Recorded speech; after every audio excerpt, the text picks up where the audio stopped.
নমস্কার সবাইকে, আমি মৌন। আপনারা শুনছেন আমৃত্য ভালোবাসি তোকে, লিখেছেন সালমা চৌধুরী। পর্ব 53-র 2 ভাগ। মেঘ মিমের সঙ্গে উপরে চলে গেছে। মিম কোমরের সাথে সাথে পায়েও অল্প ব্যথা পেয়েছে। আগে বুঝতে না পারলেও এখন মিমের পা জ্বলছে।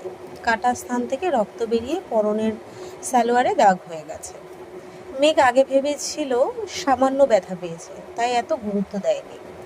মিমের অবস্থা দেখে এখন মেঘ নিজেই ভয় পেয়ে গেছে। বাসার কাউকে জানালে তুলকালাম কাণ্ড হবে। মিম পায়ের দিকে তাকিয়ে কাঁদছে আর আরিফকে অনর্গল বকিয়ে যাচ্ছে। মেঘ বুঝিয়ে শুনিয়ে মিমকে শান্ত করার চেষ্টা করছে। মেঘ কাটা স্থান জীবাণুমুক্ত করে একটা মলম লাগিয়ে ব্যথার ওষুধ খাইয়ে দিয়েছে। বেশ কিছুক্ষণ বোঝানোর পর মিম কিছুটা শান্ত হয়েছে। মিম অন্য একটা ড্রেস পরেছে। কিছুক্ষণ পর দুই বোন একই সঙ্গে নিচে আসছে। পায়ে আর কোমরে ব্যথার জন্য মিম ঠিকমতো হাঁটতে পারছে না। ওরা নিচে আসতেই দেখলো আলী আহমেদ খানের রুমের সামনে ভিড়। মিমকে সোফায় বসিয়ে এগিয়ে গেল বড় আব্বুর রুমের দিকে। রুমের বাইরে মোজ্জামেল খান, ইকবাল খান, মালিয়া খান, হালিমা খান, আকলিমা খান দাঁড়িয়ে আছে। মেঘ আম্মু আর কাকিয়ার পাশ কেটে দরজা পর্যন্ত আসতেই মেঘের পা যুগল থমকে গেছে। সেই সাথে হৃদস্পন্দনও হঠাৎ থেমে গেল।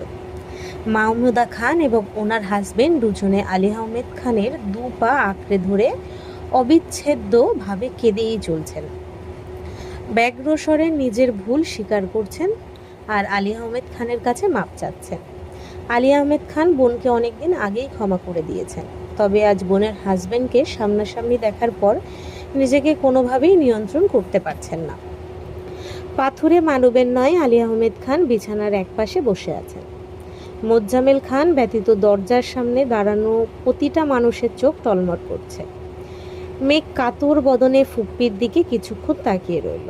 মেঘের বুকের ভেতর অসহনীয় যন্ত্রণা হচ্ছে। হৃদয় খুঁড়ে আসা আর্তনাদগুলো অবিক্ষিপ্ত গতিতে দু চোখ বেয়ে গড়িয়ে পড়ছে। ক্ষণিকের জন্য মেঘ নিজেকে ফুপ্পির জায়গায় কল্পনা করতেই মেঘের চারপাশ অন্ধকার আচ্ছন্ন হয়ে গেছে। দাঁড়িয়ে থাকা সর্বশক্তি মুহূর্তে বিলীন হয়ে গেছে। মেঘ দ্রুত স্থান ত্যাগ করল। মিমের পাশে সোফায় গিয়ে বসে চোখ বন্ধ রেখে ঘন ঘন শ্বাস নিয়ে নিজেকে স্বাভাবিক করার চেষ্টা করছে। মেঘের অস্থিরতা দেখে মেঘ অবাক চোখে চাইল। আশেপাশে চোখ বুলিয়ে মিম সন্দিহান কণ্ঠে শোধালো, আপু কি হয়েছে তোমার, এভাবে হাঁপাচ্ছ কেন? মেঘ নিজেকে সামলে স্বাভাবিক কণ্ঠে বলল, কিছু হয়নি। অন্যদিকে আবিরের রুমে আসিফ, জান্নাত, তানভীর, আরিফ, আইরিন সবাই খুনসুটিতে মেতে আছেন। বেশ কিছুক্ষণ খুশগল্প করার পর আসিফ হঠাৎই গম্ভীর কণ্ঠে আবিরকে উদ্দেশ্য করে বলল, শুনলাম তুই নাকি মেঘের জন্য অ্যাক্সিডেন্ট করেছিস। আবির বলল, মোটেই না, তোমরা শুধু শুধু আমার ওনাকে দোষারোপ করছো। ওনার কোনো দোষই নাই, ভাগ্যে ছিল তাই অ্যাক্সিডেন্ট করেছি। আসিফ কিঞ্চিত হেসে বলল, এখনই তার পক্ষ নিচ্ছিস? বিয়ের পর কি করবি তাহলে? আবির জিভ দিয়ে ঠোঁট ভিজিয়ে ঠোঁট বেঁকিয়ে হেসে মৃদুস্বরে বলল, পরে বউ ভক্ত জামাই হব। ও যা বলবে, যেভাবে বলবে আমি সেভাবেই চলব। বাস্তবে কেন, স্বপ্নেও কোনোদিন ওকে আমার বিরুদ্ধে কোনো ধরনের অভিযোগ তুলতে দিব না, ইনশাল্লাহ। জান্নাত, আসিফ আর তানভীর একসঙ্গে ইনশাল্লাহ বলে উঠল। আইরিন হাসি মুখে শুধালো, ভাইয়া তুমি বিয়েটা কবে করবা? আমরা কি বিয়ে খাবো না? আবির ঠাট্টার স্বরে বলল, তোকে বিয়ে দিয়ে তারপরই করব। আইরিন মুখ ফুলিয়ে গম্ভীর কণ্ঠে বলল, আমার কি বিয়ের বয়স হয়েছে? মাত্র 16 বছর বয়স আমার, আমি এখনো শিশু। তানভীর হেসে বলল, এখনো কত কত গ্রামে 12-14 বছর বয়সী মেয়েদের বিয়ে হয়ে যায়, সেখানে তুই তো তাদের থেকে 2 বছরের বড়, তোকে দিতে সমস্যা কি? আইরিন গুরু গম্ভীর ভাব নিয়ে বলল, তোমার বোন যে আমার থেকে আরও 3 বছরের বড়, সেবেলায় তাকে বিয়ে দাও না কেন? তানভীর সত্যর জবাব দিল, আমার বোনের জামাই ফিক্সড, তাই কোনো টেনশন নেই, কিন্তু তোর জন্য তো ছেলে খুঁজতে হবে, এর জন্য সবার টেনশন। আইরিন ভ্রু নাকের গুড়ায় টেনে রাশভারী কণ্ঠে বলল, আমি বিয়েই করব না। আইরিনের কথা শুনে সবাই উঁচুস্বরে হাসতে শুরু করেছে। আইরিন রাগে কটমট করতে করতে সবার দিকে তাকাচ্ছে। জান্নাত ঠোঁটে হাসি রেখেই বলল, তোমরা সবসময় আমার ননদিনীটাকে রাগাও। আমার ননদিনীকে বিয়েই দিব না, সারা জীবন আমাদের কাছে রেখে দেব, তাহলে আম্মুকেও মেয়ের জন্য কান্নাকাটি করতে হবে না। আইরিনের গাল ফুলানো দেখে আরিফ আইরিনের মাথায় গাঁটটা মেরে বলল, তুই এত বেকল কেন রে, মজাও বুঝিস না? আইরিন মাথায় ঘষতে ঘষতে অসহায় মুখ করে আরিফের দিকে চেয়ে আছে। আরিফ সবার সাথে অন্য বিষয়ে কথা বলায় ব্যস্ত। এর মধ্যে আকলিমা খান দরজা থেকে ডেকে বললেন, তানভীর, ওদের নিয়ে বাসাটা একটু ঘুরে দেখা, আর পারলে আবিরকে ধরে রুমটা থেকে বার কর। এক রুমে বন্দি থাকতে কত ভালো লাগে। তানভীর ধীর কণ্ঠে বলল, ঠিক আছে, তুমি যাও, আমি ভাইয়াকে নিয়ে যাচ্ছি। আইরিন, আরিফ, জান্নাত আগে বেরিয়ে গেছে। তানভীর আর আসিফ দুপাশ থেকে আবিরকে ধরে আস্তে ধীরে নিয়ে যাচ্ছে। আবিরের হাত মোটামুটি ঠিক হয়ে গেছে, পায়ে ব্যথা রয়েছে। বাড়ির নিরিবিলি পরিবেশ দেখে জান্নাত এগিয়ে গিয়ে আকলিমা খানকে শাশুড়ির কথা জিজ্ঞেস করতে লাগলো। মেঘ আর মিম দুজনই সোফায় হেলান দিয়ে বসে আছে। সবাইকে বের হতে দেখে হালিমা খান এগিয়ে এসে মেঘকে ডেকে বললেন, ওদের নিয়ে ছাদে থেকে ঘুরে আয়, আমরা খাবার রেডি করছি। এদিকে ওদিক নজর বুলিয়ে মেঘ উঠে নিজের মনকে সামলে মুখে হাসি নিয়ে বলল, চলো। মিমকে উদ্দেশ্য করে বলল, কিরে, তুই যেতে পারবি? মিম মেঘের দিকে এক পলকের জন্য তাকাতেই হঠাৎ আরিফের দিকে চোখ পড়ল। অমনি মিম রেগে মেগে আগুন হয়ে গেছে। রাগান্বিতে কণ্ঠে বলল, আমি যাব না, তুমি যাদের নিয়ে যাচ্ছিলে তাদের নিয়েই যাও। মেঘ যথারীতি আইরিন আর আরিফকে নিয়ে উপরে চলে গেছে। এক এক করে মিম, তানভীর, মেঘ, আবির বাসার রুম ঘুরিয়ে ছাদে নিয়ে গেল। ছাদ ভর্তি এত গাছ দেখে আইরিন খুশিতে লাফালাফি শুরু করে দিয়েছে। আইরিনের উইশ লিস্টের প্রায় অনেক গাছ অলরেডি মেঘেদের ছাদে আছে। আইরিন আপন মনে বকবক করেই যাচ্ছে, এই গাছটা আমার আছে, ওইটা ছিল এখন নাই, এই গাছটা আমাদের বাসায় হয় না, তুমি আবার আমাদের বাসায় গেলে তোমাকে আমাদের বাসার ছাদে নিয়ে যাব। মেঘ মৃদু হেসে শুধু বলল, আচ্ছা ঠিক আছে। অনেকক্ষণ যাবৎ বকবক সহ্য করে অবশেষে আরিফ ক্ষুব্ধ হয়ে বলল, তোদের সাথে এসে আমার নিজেকে উন্মাদ মনে হচ্ছে। গাছগাছালি নিয়ে এত আলোচনা গবেষকরাও বোধহয় করেন না। আইরিন ঠাট্টার স্বরে বলল, তুই ভালো মানুষ ছিলি কবে? আরিফ অগ্নিদৃষ্টিতে তাকাতেই আইরিন ভেচকি কাটল। মেঘ হেসে বলল, আচ্ছা, গাছ নিয়ে আর কথা বলবো না, তোমার যে বিষয়ে কথা বলতে ইচ্ছে করে সেই বিষয়ে বলবো। আরিফের রাগ মুহূর্তেই গায়েব হয়ে গেছে। সহসা অস্ফুট কণ্ঠে বলল, এই না হলে আমার ভাব। আইরিন সঙ্গে সঙ্গে আরিফের মুখ চেপে ফেলল। মেঘ আশ্চর্যিত নয়নে তাকিয়ে আইরিনকে শুধালো, আরিফের মুখ চেপে ধরছো কেন? পুনরায় আরিফকে শুধালো, কি বলতে চাইছিলে বলো, ভা মানে কি? আরিফ ঢোক গিলে উষ্ণ স্বরে বলল, ভালো বোন। মেঘ ভুরু কুঁচকে সন্দেহের দৃষ্টিতে তাকিয়ে শুধালো, সত্যি? তাহলে আইরিন মুখ চেপে ধরছে কেন? আইরিন খুব হিংসুটে, ও নিজেকে ছাড়া আর কাউকে ভালো বলতে দিবে না। তোমাকে ভালো বলে ফেলেছি, এটা ওর সহ্য হচ্ছে না। আইরিন বিপুল চোখে আরিফের দিকে তাকিয়ে আছে আর ভেতরে ভেতরে ফুসতিছে। বিড়বিড় করে বলল, আগে বাসায় চল, তারপর তোকে বুঝবো। মেঘ, আইরিন, আরিফ তাদের পড়াশুনো, ভার্সিটি লাইফ আর স্কুল লাইফ নিয়ে গল্প করছে। এদিকে আবির, তানভীর, আসিফ সোফায় বসে বসে গল্প করছে। আবিরের ব্যবসা, তানভীরের রাজনীতি, আসিফের জব লাইফ নিয়েই নানান আলাপ আলোচনায় মগ্ন। জান্নাত হালিমা খান ও আকলিমা খানের সাথে খাবার পরিবেশনে সাহায্য করছে। মাহমুদা খান, ওনার হাজবেন্ড এবং বাকিরা আলী আহমেদ খানের রুমেই টুকটাক কথা বলছেন। মাহমুদা খানকে আলী আহমেদ খান নতুন করে সবার পরিচয় দিচ্ছেন।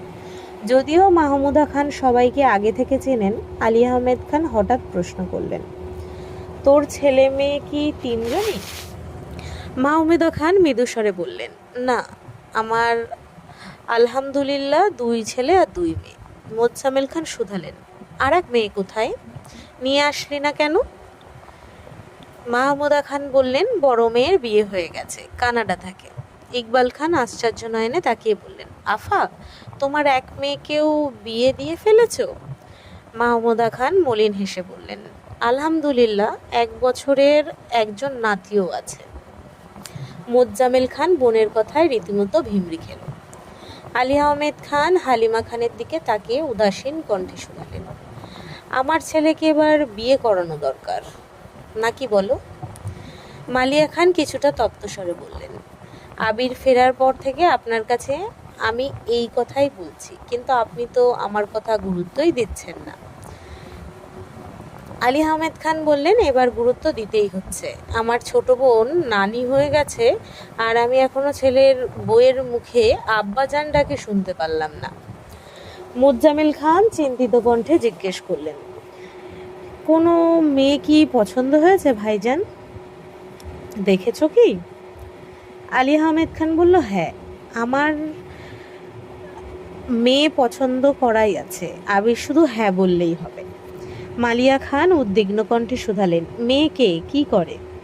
আলী আহমেদ খান ঠাট্টার স্বরে বললেন, মেয়ে তুমিও দেখেছিলে, এবার আমিও দেখেছি, এখন দেখি ছেলে কি করে। মোজাম্মেল খান আবারও প্রশ্ন করলেন, ভাইজান, তুমি কি শালিক সাহেবের মেয়ের কথা বলতেছ? হালিমা খান জিজ্ঞাসা দৃষ্টিতে তাকিয়ে প্রশ্ন করলেন, সাকিল সাহেবকে? ইকবাল খান উত্তর দিলেন, ভাইজানের ব্যবসায়িক বন্ধু। মেয়ে দেখতে কেমন? মালিয়া খান জিজ্ঞেস করলেন।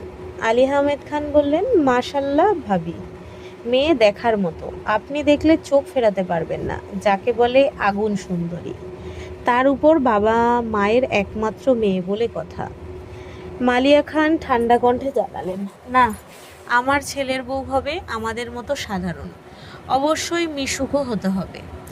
যে আগুনের আশেপাশে ফিরতেও পারবো না, সে আগুনে আমার ছেলেকে পুড়তে দিব না। আলী আহমেদ খান গম্ভীর কণ্ঠে বললেন, তোমার ছেলে বিয়ের জন্য রাজি হলে তারপর অন্যান্য বিষয় নিয়ে আলোচনা করা যাবে।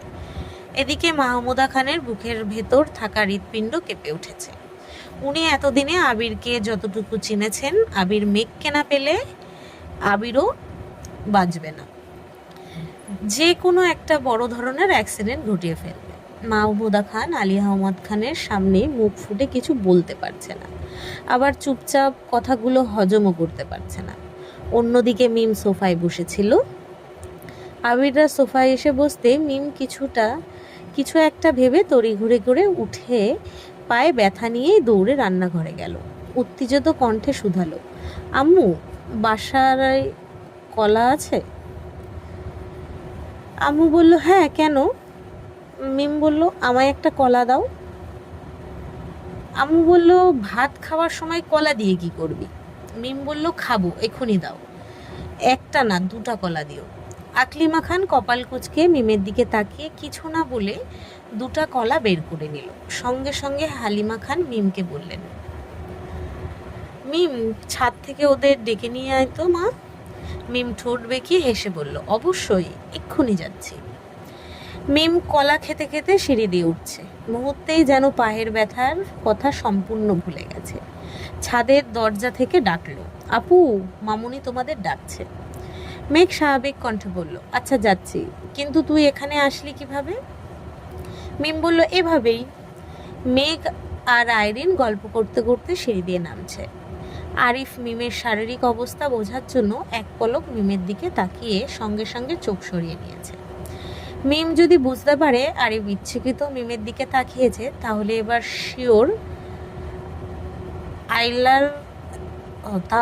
সিডর আইলার মতো তাণ্ডব শুরু করে দেবে। আরিফ ফোনের দিকে মনোযোগ দিয়ে মিমকে পাশ কাটিয়ে চলে গেছে। আরিফ 4-5 সিঁড়ি নামতেই হঠাৎ স্লিপ কেটে নিয়ন্ত্রণ হারিয়ে কয়েক সিঁড়ি নেমে সামনে থাকা আইরিনের 2 কাঁধে ধরার চেষ্টা করে। আরিফের ভর আইরিন নিতে না পেরে হুমড়ি খেয়ে পড়তে নেয়। মেঘ তাড়াতাড়ি আইরিনকে ধরে ফেলে। ততক্ষণে আরিফও নিজের শক্তি দিয়ে কোনো রকমে স্থির হয়েছে। পায়ের 2-3 জায়গায় ঘষা খাওয়ায় আরিফের পা জ্বলছে। সেদিকে না তাকিয়ে আরিফ পেছনে ফিরে তাকাতেই দেখলো একটা সিঁড়িতে কলার বাকল অক্ষত অবস্থায় পড়ে আছে। এর আগের সিঁড়িটাতেই আরিফের পা পড়েছিল। মিম 2টা কলা খেয়ে পরপর 2 সিঁড়িতে বাকল ফেলেছে, যেন যে কোনো একটাতে আরিফ স্লিপ খায়। মেঘ আর আইরিন আগে নেমে যাওয়ায় এবং আরিফের মনোযোগ ফোনে থাকায় মিমের কাজে বেশ সুবিধাই হয়েছে। আরিফ চোখ তুলে মিমের দিকে তাকাতেই মিম নিজের 2 হাত ছেড়ে এমন ভাব নিল যেন সে বিশাল কিছু করে ফেলেছে। আরিফের রাগ হলেও সে প্রকাশ করল না। আইরিন নিজের মতো করে আরিফকে বকছে। আইরিন ভেবেছে আরিফ ইচ্ছে করেই আইরিনকে ধাক্কা দিয়েছে। আরিফ সেসবে পাত্তা না দিয়ে মেঘদের পাশ কাটিয়ে নিচে চলে গেছে। মিম নেমে এসে উদ্বিগ্ন কণ্ঠে শোধালো, আইরিন আপু, তুমি কি ব্যথা পেয়েছো? মেঘ সন্দেহের দৃষ্টিতে মিমকে দেখেও কিছু বলল না। নিচে নামতেই দেখলো সবাই খাবার টেবিলে বসা। আজ ডাইনিংয়ের আরও 5টা চেয়ার অ্যাড করার জায়গায় তুলনামূলক কম। ফুপ্পিদের পাশে 2টা চেয়ার ফাঁকা।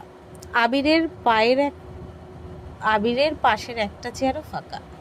আইরিন তার মায়ের পাশে গিয়ে বসলো। মিম ফুপ্পিদের পাশের চেয়ারে বসতে বসতে মেঘকে চোখে ইশারা করলো যেন আবিরের পাশে গিয়ে বসে। মেঘ কয়েক মুহূর্ত স্তব্ধ হয়ে দাঁড়িয়ে রইল। এর মধ্যে আবির 2 বার তাকিয়েছে, কিন্তু মেঘের নজর অন্যদিকে। তানভীর আবিরের পাশেই চেয়ারটা ইশারা করে মোলায়েম কণ্ঠে মেঘকে বলল, বনু, এখানে এসে বস। সঙ্গে সঙ্গে আলী আহমেদ খানও বললেন, বসো বসো, খাওয়া শুরু করি। মেঘ আগপাচ না ভেবে আবিরের পাশে গিয়ে বসল। অজানা এক অনুভূতিতে মেঘের মন শিউরে ওঠে। তীর তীর করে কাঁপছে মেঘের হাত। আবির মেঘের হাতের দিকে নজর বোলায়, আর চোখে মেঘকে কয়েক মুহূর্ত পর্যবেক্ষণ করে। মেঘের কাঁপাকাঁপি দেখে আবির ব্যান্ডেজ করা হাত দিয়ে নিজেই মেঘের প্লেটে খাবার তুলে দিল। আচমকা মেঘের সঙ্গে হাতে স্পর্শ লাগতেই মেঘ কারেন্টের শক খাওয়ার মতো আঁতকে ওঠে। মুহূর্তেই হাত ছিটকে সরিয়ে নিয়েছে। অকস্মাৎ মেঘের এরকম আচরণে আবির কপাল গুটিয়ে, ও বাবা,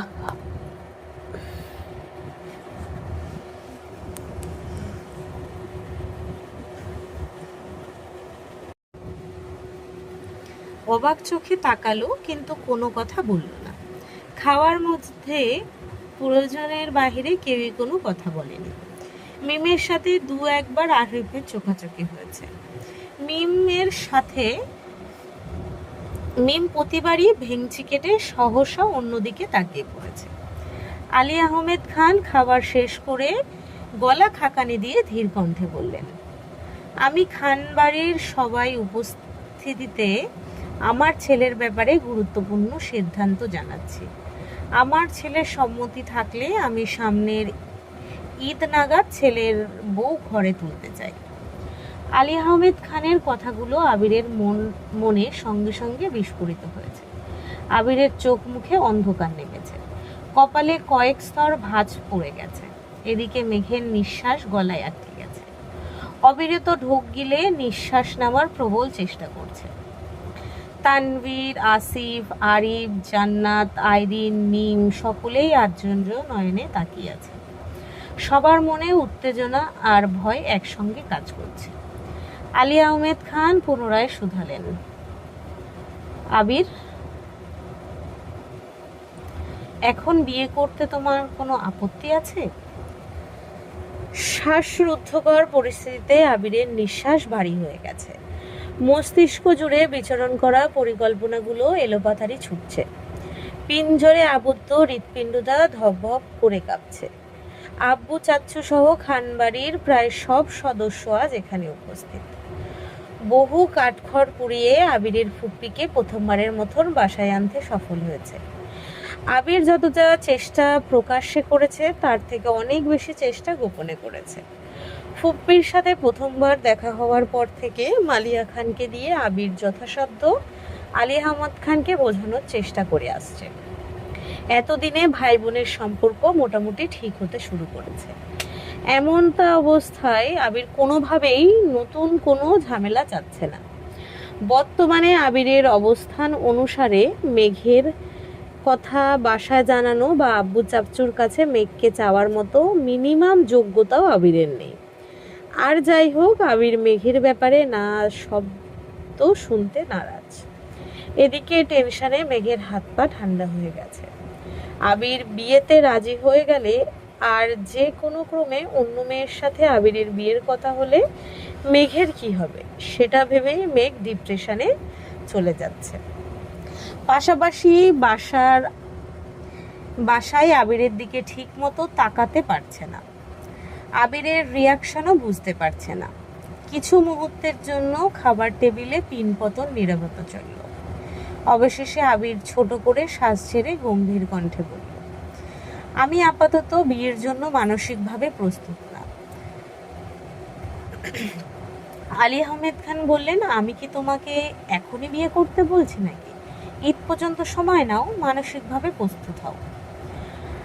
আবির আকপাচ না ভেবে বলে উঠল, সরি আব্বু, ঈদ নাগাদ সময়ে আমি নিজেকে গোছাতে পারবো না, আমার আরো সময় লাগবে। আলী আহমেদ বললেন, কতদিন? আবির বলল, আগামী 1 বছর আমি বিয়ে নিয়ে ভাবছি না। আলী আহমেদ খান বললেন, আরো 1 বছর তুমি বাড়িতে আসছো, প্রায় 1 বছর হতে চলল। তাছাড়া তোমার বিয়ের বয়সও হয়েছে। তোমার আম্মু অনেকদিন যাবতই আমাকে বলছিল আমার উচিত বাবা হিসাবে নিজের দায়িত্ব স্বীয় ভাবে পালন করা। আবির বলল, কিন্তু আব্বু, আমি এখন কোনো অবস্থাতেই বিয়ে করতে পারবো না, বিয়ে করার মতো যোগ্যতা আমার এখনো হয়নি। আলী আহমেদ খান বললেন, কেন হবে না? যদি ইনকামের কথাও চিন্তা করি, তুমি প্রায় 8-9 মাস যাবত আমাদের পারিবারিক ব্যবসার পাশাপাশি নিজস্ব ব্যবসা সামলাচ্ছ। তোমার পার্সোনাল ইনকাম বাদ দিলে আমাদের কোম্পানি থেকে প্রতি মাসে তোমাকে যে স্যালারিটা দেওয়া হয়, আমি আশাবাদী তা দিয়ে তুমি তোমার বউ নিয়ে দিব্যি চলতে পারবে। প্রয়োজনে বিয়ের পর তোমার স্যালারি বাড়ানো হবে। ব্যবসার দায়িত্ব এখন তোমার কাছে, তোমার যা প্রয়োজন তার সবটাই তুমি নিতে পারো। এরপরও যদি সমস্যা মনে হয় তাহলে আমি তো আছি, বিয়ের সম্পূর্ণ খরচ না হয় আমিই দিলাম। আবির মলিন হেসে বলল, আপনাকে অসংখ্য ধন্যবাদ এবং আমি আন্তরিকভাবে দুঃখিত। প্রয়োজনে 1 বছরের জায়গায় 2 বছর পর বিয়ে করব, তবুও বিয়ের জন্য আমি কারো কাছ থেকে 1 পয়সাও নিব না। মোজাম্মেল খান রাশভারী কণ্ঠে বলে উঠল, যদি টাকার জন্যই বিয়ে করতে সমস্যা হয় তাহলে তোমার আব্বুর বা আমার অ্যাকাউন্ট থেকে চাইলে তুমি তোমার প্রয়োজনীয় অ্যামাউন্ট ধার নিতে পারো, তারপর ধীরে ধীরে পরিশোধ করে দিও। তোমার আব্বু তোমাকে বিয়ে করাতে চাইছেন, তোমার রাজি হওয়া উচিত। মোজাম্মেল খান একটু থেমে পুনরায় বললেন, আর মেয়েটা তোমার অপরিচিত কেউ না। মোজাম্মেল খানের কথাই আবির আটকে উঠল। মুহূর্তেই মাথায় চিন্তারা ঘুরপাক খেতে শুরু করলো। সহসা হৃৎস্পন্দন জোরালো হয়ে গেছে। মনের গহীনে একটা চিন্তা বারবার উকি দিচ্ছে, আব্বা চাচ্চুবি কোনোভাবে মেঘের কথা বলতে চাচ্ছেন। অন্য মনস্কতায় আবিরের ওষ্ঠযুগল কিছুটা প্রশস্ত হলো। নিপুণ কৌশলে আবির নিজেকে অল্প বিস্তর হাসিটাকে আড়াল করে গুরুতর কণ্ঠে শুধাল, কে সে? মোজাম্মেল খান অবলীলায় বলতে শুরু করলেন, শাকিল সাহেবকে তো তুমি চেনোই, ওনার মেয়ে সারা, কেউ নিশ্চয়ই দেখেছো, মাঝে মাঝে অফিসেও আসে। গতকাল তোমার অসুস্থতার কথা শুনে শাকিল সাহেব অফিসে আসছিলেন, তারপর নিজে থেকেই সারা আর সঙ্গে বিয়ের সম্বন্ধের কথা বলেছেন। যদিও ভাইজান তেমন কিছু বলেনি, বাসায় আলোচনা না করে ওনাকে কিছু জানানো ঠিক হবে না। বাসার সবারও তোমার মতামত থাকলে ওনাদের বাসায় দাওয়াত করা হবে। মেয়ে অপছন্দ হওয়ার মতো কিছু নেই, তারা আসলে এঙ্গেজমেন্টটাও না হয় করে নেওয়া যাবে। সবার কথা শুনে আবিরের মেজাজ চরম মাত্রায় খারাপ হয়ে গেছে। মনের কোণে যে একটু সুখের আভাস উকি দিয়েছিল, তা যেন মুহূর্তেই বিলুপ্ত হয়ে গেছে। পায়ের রক্ত মাথায় উঠে গেছে, গায়ের রক্ত টকবক করে ফুটছে। মেঘ তানভীর দুই ভাই বোনই অসহায় মুখ করে আব্বুর অভিমুখে চেয়ে আছে। মেঘ পাশে তাকিয়ে এক পলক আবিরকে দেখছে, পুনরায় এক পলক আব্বুকে দেখছে। উপস্থিত সকলের মনের অস্থিরতা। এতক্ষণ যাবৎ একটুর জন্য হলেও মনে হচ্ছিল তারা আবিরের মতামত জানতে চাইবে, কিন্তু মোজাম্মেল খানের মুখে এঙ্গেজমেন্টের কথা শুনে সকলেই থতমত খেয়ে গেছে। ফুপ্পিরা সকলে মুখ চাওয়াচাওয়ি করছে। সবাই খাওয়ার দিকে তাকালেও আবিরের দৃষ্টি প্লেটের দিকে স্থির। রাগে আবির দাঁতে দাঁত চেপে ধরেছে। কপালের দুপাশের শিরা উপশিরা গুলো দ্রুত গতি লাগাচ্ছে, গলার রগগুলো ফুলে উঠেছে। সারা মেয়েটা ইদানিং ঘন ঘন অফিসে আসছিল। ওনাদের সাথে কোনো মিটিং বা যে কোনো আলোচনাতেই সারা সালিক সাহেবের সঙ্গে আসতো।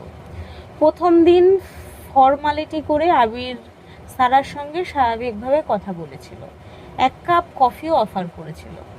মিটিংয়ে যাওয়ার আগে আবির কাউকে কফি দেওয়ার কথা বলেও গিয়েছিল, কিন্তু পরবর্তীতে ব্যস্ততার জন্য সারার সঙ্গে আর কোনো কথা হয়নি। সেই থেকে সারা প্রায়ই অফিসে আসতো, যেচে আবিরের সাথে কথা বলার চেষ্টা করত। আবির ব্যস্ততা দেখিয়ে সবসময় ইগনোর করত। সারা বেশ কয়েকবার আবিরের নাম্বারও চেয়েছে, কিন্তু আবির দেয়নি। সেই মেয়ের সঙ্গে বাবা চাচা আবিরের বিয়ের কথা ভাবছে, এতেই আবিরের মেজাজ তঙ্গে। আবির মুখ ফুলিয়ে শ্বাস টানল, নিজেকে নিয়ন্ত্রণ করার শেষ চেষ্টা করল। দীর্ঘশ্বাস ছেড়ে কণ্ঠ 4 গুণ ভারী করে বলল, আমি বিয়ে করব না, মানে করবই না। আগামী 1 বছর এই বাড়িতে কোনো প্রকার বিয়ের আলোচনা শুনতে চাই না। শাকিল সাহেবের মেয়ে হোক বা যে সাহেবের মেয়ে হোক, আজকের পর থেকে অফিসিয়াল কার্যক্রমের সদস্য ব্যতীত অফিসে যেন কোনো মেয়ে না আসে। আর অনুগ্রহ করে আমার বিয়ে নিয়ে আপনারা আলোচনা বন্ধ করুন। আলী আহমেদ খান রাশভারী কণ্ঠে বললেন, তুমি কথা শেষ করতে তো দেবে। আবির বলল, আব্বু, আমি আর কোনো কথা শুনতে বা বলতে চাচ্ছি না। আলী আহমেদ খান বললেন, তোমার কিছু বলার থাকলে বলতে পারো। আবির রাগান্বিত কণ্ঠে বলে উঠল, আপনারা আপনাদের সিদ্ধান্ত জানিয়ে এঙ্গেজমেন্ট পর্যন্ত ফিক্স করে ফেলেছেন, আর এখন আমার মতামত জানতে চাচ্ছেন? বাহ, অসাধারণ। মালিয়া খান শান্ত স্বরে জ্বালালেন, আবির, আব্বুর সাথে এভাবে কথা বলছিস কেন? কথা বললেই তো বিয়ে হয়ে যায় না। ওনারা তো তোর সিদ্ধান্ত জানতেই চাচ্ছেন। আবির বলল, আম্মু, এটাকে সিদ্ধান্ত জানতে চাওয়া বলে না। ওনারা ওনাদের মর্জি আমার উপর চাপালেই আমি ওনাদের সব সিদ্ধান্ত মানতে পারবো না। আর যদি আমার সিদ্ধান্ত জানতেই চাও, তাহলে আমি আবারও বলছি, আগামী 1 বছর আমি বিয়ে করতে পারবো না। এ ব্যাপারে আমার সামনে অথবা আড়ালে আর কোনো কথা যেন না হয়। আলী আহমেদ খান উঠে যেতে যেতে ভারী কণ্ঠে বললেন, ঠিক আছে, তোমার বিয়ে নিয়ে আর কোনো কথা হবে না। আবির গম্ভীর কণ্ঠে জবাব দিল, ধন্যবাদ। মোজাম্মেল খান গম্ভীর কণ্ঠে বললেন, ছেলে মেয়ে বড় হয়ে গেলে নিজের মর্জিতে চলতে চায়, বাবা মায়ের অবাধ্য সন্তান হয়ে যায়। বড়দের সিদ্ধান্ত তখন তাদের কাছে মূল্যহীন মনে হয়, কাউকে পরোয়া করে না। আবির ঠোঁট বেঁকিয়ে মনে মনে বিড়বিড় করে বলল, পারলে নিজের মেয়েকে আমার কাছে দেন বিয়ে, তারপর দেখুন আপনাদের সিদ্ধান্তের মূল্য দেই কিনা। নিজের মেয়ের কথা তো একবারও বললেন না। কোথাকার কোন মেয়েকে আমার ঘাড়ে গছিয়ে দিতে উঠে পড়ে লাগছেন।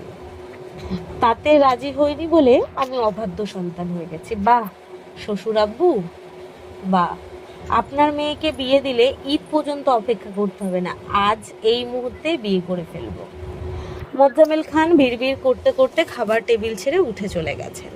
আবির এক পলক চাচ্চুর দিকে তাকালো। বিড়বিড় করে বলা কথার কিছুই আবির বুঝলো না। চোখ ঘোরাতেই তানভীরকে চোখে পড়ল। আবির তানভীরকে দেখে সিম্পলি স্মাইল দিল। তানভীরের মুখে গাম্ভীর্যতা লেগেই আছে। আবির ফুপ্পিতের দিকে তাকিয়ে স্বাভাবিক কণ্ঠে বলল, তোমরা খাচ্ছ না কেন? খাও খাও। সবাই স্তব্ধ হয়ে বসে আছে, শুধু আশেপাশে চোখ বুলাচ্ছে। ইকবাল খান, মালিয়া খান, আকলিমা খান উপস্থিত আছে বিধায় কেউ কিছু বলতে পারছে না।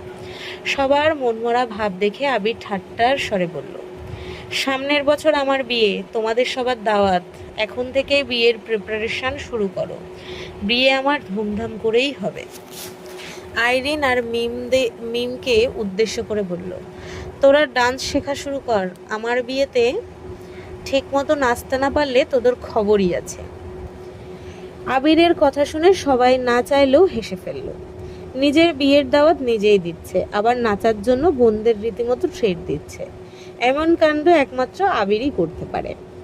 আরিফ মজা করে বলল, ভাইয়া আমরা কি দোষ করেছি? ছেলে বলে কি আমরা নাচতে পারবো না? আবির হেসে বলল, অবশ্যই নাচবি। তোদের বেশ কিছু লুঙ্গি কিনে দেব, তোরা সবগুলো মিলে লুঙ্গি ডান্স দিস। মালিয়া খান তপ্ত স্বরেন বললেন, আবির তোর আব্বুর কথা? আবির গম্ভীর কণ্ঠে শুধু বলল, আম্মু। মালিয়া খান ঠান্ডা কণ্ঠে বলল, ঠিক আছে ঠিক আছে, আমি আর কিছুই বলবো না। এই তো আমার লক্ষ্মী আম্মু, আবির বলল। আলী আহমেদ খান কিছুক্ষণ আগে রুমে গেছেন। আলী আহমেদ খানকে দেখতে মালিয়া খানও এবার নিজের রুমে চলে গেছেন। আবির আর চোখে নিজের প্রেয়সীর দিকে এক নজর তাকালো। মেঘ মাথা নিচু করে ভাতের প্লেটে আঙুল বোলাচ্ছে। বাকিদের মুখে হাসি থাকলেও মেঘের মনে কালবৈশাখী ঝড় পড়েছে। আব্বু আর বড়বাবু যেভাবে বিয়ের কথা বলেছিল, আবির ভাই রাজি হলেই বিয়ে হয়ে যেত। এদিকে আবির ভাইয়ের মনে মেঘ আছে কিনা এ বিষয়ে মেঘের মনে সন্দেহ আছে। মেঘের প্রতি আবিরের মনে ভালোবাসা নাকি ভালো লাগা, 1 বছর পর আদৌ আবির কি মেঘকে বিয়ে করবে নাকি অন্য কোনো মেয়েকে বিয়ে করে ফেলবে, সেসব ভেবেই মেঘের মন আরো বেশি খারাপ হয়ে যাচ্ছে। মেঘের বারবার শুধু মনে হয় অনিশ্চিত ভবিষ্যতের পেছনে ছুটছে সে। আবিরের মনের কথা জানতে করা এক কর্মকাণ্ড আবিরের এই অবস্থা হয়েছে। এখন সে কি করবে? মেঘের হাব ভাব দেখে আবির মেঘের দিকে সরাসরি তাকালো। কণ্ঠ খাদে নামিয়ে মোলায়েম কণ্ঠে শুধালো, ভাতের প্লেটে আবার কি চাষ করবি? মেঘ বিস্মত সম্মত চোখ তুলে তাকালো। মোহনীয় সেই দৃষ্টি। ফুপ্পিরা আসবে শুনে মেঘ সকাল সকাল গোসল করে সাজুগুজু করেছিল। এখন সেই কাজ অনেকটাই বিনত হয়ে গেছে। তবুও আবির মেঘের চোখের গভীরে অক্লান্ত দৃষ্টিতে চেয়ে আছে। আশপাশ থেকে অন্যদের কণ্ঠস্বর কানে আসতেই আবির নড়ে চড়ে বসল। চোখে চোখ রেখেই শান্ত স্বরে বলল, পারিপার্শ্বিক ব্যাপারে কান্না দিয়ে চুপচাপ খাবার শেষ কর। মেঘ অসহায় দৃষ্টিতে আবিরকে পরখ করলো। মনে মনে নিজেকে আওড়ালো, মানুষটা এমন কেন? এত কিছুর পরেও একটা মানুষ এতটা স্বাভাবিক কিভাবে থাকতে পারে? মেঘ পুনরায় মাথা নিচু করে খাওয়ায় মনোযোগ দিল। খাবার টেবিলে তেমন কোনো কথা হলো না। খাওয়া দাওয়া শেষ করে ফুপ্পিরা কিছুক্ষণ গল্প করে বিকেলের দিকে বাসায় চলে গেছেন। যাওয়ার সময় আলী আহমেদ খান গিফটের পরিবর্তে সবাইকে টাকা দিয়েছেন। সন্ধ্যার পরপর মেঘ ঘুমিয়েছে। সেই ঘুম ভেঙেছে রাত 11:30 নাগাদ। আজকের পর্ব এই অবধি। যদি সবার ভালো লাগে লাইক কমেন্ট শেয়ার করে দিও। যদি ইউটিউব থেকে শুনছো তো সবাই সাবস্ক্রাইব করো। যদি ফেসবুক থেকে শুনছো তো সবাই পেজ থেকে ফলো করে দিও। আজ আসছি, ধন্যবাদ সবাই।